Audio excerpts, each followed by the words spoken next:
दोस्तों, क्या हमारे देश में इंसानियत मर चुकी है? क्या हमारे देश की जो है कानून व्यवस्था खत्म हो चुका है या कानून का फायदा उठाया जा रहा है? जिस सरकार को हम लोग लेके आए थे 12 साल पहले कि राम राज आएगा, इस सरकार ने क्या कहा था कि हम इस देश के अंदर राम राज लाएंगे, किसी भी निर्दोष की हत्या नहीं होगी, किसी के साथ कोई जुल्म नहीं होगा, अन्याय नहीं होगा। लेकिन आज क्या हो रहा है? आज मैं एक ऐसे शख्स के बारे में बात करने वाला हूं दोस्तों, जिसके बारे में आप सुनकर शायद हिल जाएंगे। दोस्तों, मेरा नाम है संजीव और आप देख रहे हैं बिंदास न्यूज। मैं बात करने वाला हूं भरत भूषण तिवारी की, जो भोजपुर के जो है एक छोटे से गांव का रहने वाले थे और पढ़े लिखे भी थे। ऐसा भी नहीं कि अनपढ़ गंवार थे, पढ़े लिखे थे। लेकिन लोगों का कहना है कि वो थोड़ा मानसिक रूप से पागल थे, मतलब मानसिक रूप से सही नहीं थे।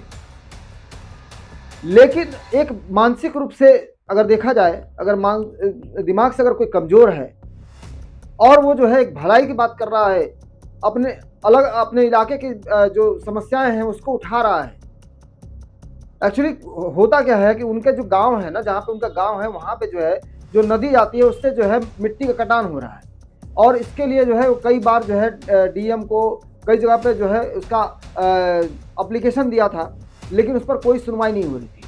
और छोटी मोटी बहुत सारी समस्याएं थी जिसके लिए वो बार बार जाते थे, लेकिन उसका कोई समस्याओं का समाधान नहीं हो रहा था। फिर उन्होंने गलती ये किया कि उन्होंने जो है अपना लॉकेट बेच के एक असलहा ले लिया, एक हथियार ले लिया। और उसके बाद जो है वो ये कहने लगे कि हमारा काम नहीं होगा तो मैं इसको गोली मार दूंगा, ये कर दूंगा। लेकिन उन्होंने किसी पे फायर नहीं किया। अब क्या है कि यहाँ पर सरकार क्या करती है कि उनको जो है आतंकवादी बना लेती है, मतलब वो एक मुजरिम हो जाते हैं। चलो ठीक है, उन्होंने असलहा ले लिया, लेकिन किसी को उसको गिरफ्तार कीजिए, उसको गिरफ्तार करके उसके ऊपर मुकदमा चलाइए। लेकिन उस बंदे ने वीडियो भी बहुत सारा डाला, उसने जो है वीडियो भी बना रखा है। अभी मैं आपको एक वीडियो भी दिखाऊंगा आपको। उस बंदे ने जो है रिवाल्वर फेंक दिया, उसके बाद पुलिस वालों ने उसके ऊपर फायरिंग करी, 5-6 गोलियां उसको मारी गई।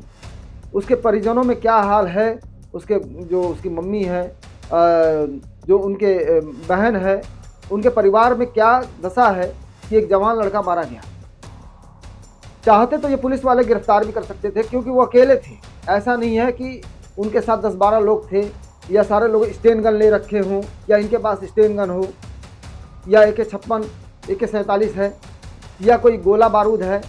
जब वो बंदा जो है बोल दिया कि भाई मैं रख रहा हूँ, फिर भी गोली मारने की क्या जरूरत थी?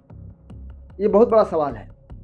क्या हमारे देश में अगर जो है कोई भी आप खुद सोचते होंगे कि आप अगर आपके अगल बगल कहीं नालियों में जमा हुआ कुछ कचरा है या सफाई नहीं हो रहा होगा, तो आप जाके बोलते होंगे नगर पालिका में या ग्राम पंचायत में कि भाई हमारे तरफ साफ सफाई नहीं हो रहा है, इसकी साफ सफाई। क्या ये जुल्म है? क्या ऐसा करना जुल्म है? अगर हमारे देश में कोई भी प्रॉब्लम हो रहा है तो उस समस्या के विरोध जो है आवाज उठाना क्या जुल्म है? ये तो अंग्रेजी हुकूमत से भी गुजरी सरकार हो गई है। ऐसे तो भगत सिंह के साथ भी नहीं होता, उनके ऊपर भी मुकदमा चलाया गया था।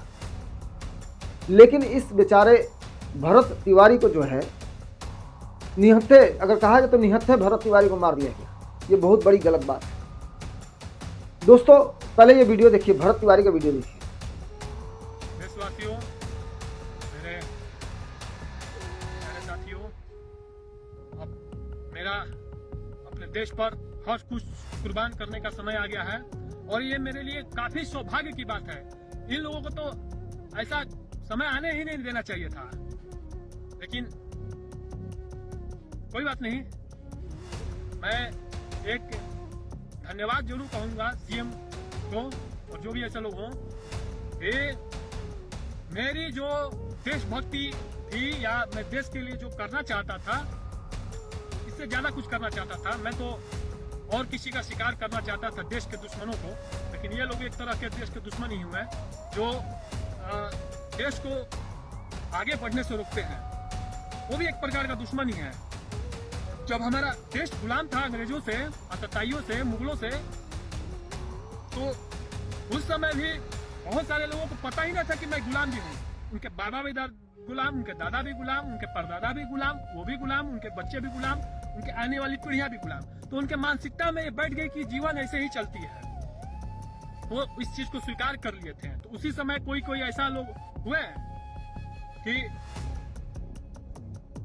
चिंगारी के लो बारी और लोगों को अंधकार से प्रकाश की ओर लाए।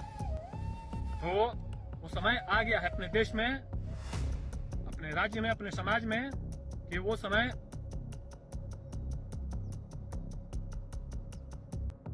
का दुरुपयोग किया जाए।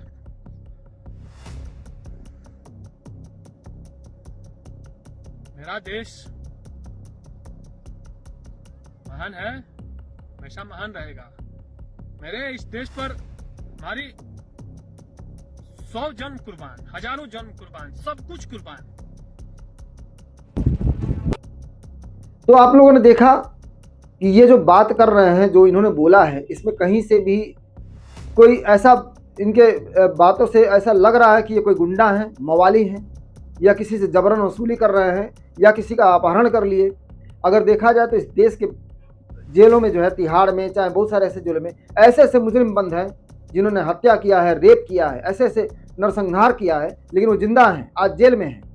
उनको क्यों नहीं पुलिस इनकाउंटर की? लेकिन एक बेचारा जो है अभी तो आवाज़ उठा रहा था, वो भी सफाई के लिए, अपने गांव के लिए, अपने अगल बगल के लोगों की सहूलियत के लिए, और उसको आप लोग जान से मार देते हैं। ये कहाँ का इंसाफ है? अरे जिसको मारना है, जो दुनिया भर का जुल्म करके बैठा हुआ है, खुलेआम घूम रहा है हत्या कर करके, उसके ऊपर तो कोई एक्शन नहीं है। उसका तो आप लोग जाके पैर छूते हैं। उन माफियाओं का लोग पैर छूते हैं, अपने घर में बुला के उसका सम्मान करते हैं, इज्जत देते हैं। और एक बंदा जो अपने इलाके के लिए, अपने लोगों के लिए कुछ आवाज़ उठाया तो उसको गोली मार दिया गया। ये कहाँ का इंसाफ है? और इस बात से जो है पूरे आरा में जो है, भोजपुर में जो है, उस तरफ जो है बहुत ज़्यादा माहौल ख़राब बना हुआ है। लोग जो है पुलिस प्रशासन को तमाम तरह की बोल रहे हैं। तो इन सारी बातों पे आप क्या सोचते हैं दोस्तों? भरत तिवारी के बारे में क्या सोचते हैं दोस्तों? क्या हमारे देश का जो कानून है वो ख़त्म हो चुका है? तो उस सब के बारे में आपकी क्या राय है दोस्तों? कमेंट में ज़रूर बताइएगा।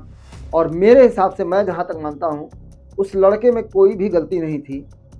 थोड़ा सा उनका जो तरीका था वो गलत था, लेकिन इसके लिए किसी को सजाए मौत नहीं दिया जा सकता, क्योंकि उन्होंने कोई चोरी नहीं किया था, किसी के साथ रेप नहीं किया था, किसी की हत्या नहीं की थी। उनकी जो है ऐसे, उनका जो है एनकाउंटर नहीं करना चाहिए था पुलिस वालों को। इन सारे मुद्दे पे क्या सोचते हैं दोस्तों? जरूर कमेंट में बताइएगा। वीडियो अच्छा लगे तो वीडियो को लाइक कीजिएगा, शेयर कीजिएगा, सब्सक्राइब कीजिएगा। धन्यवाद दोस्तों।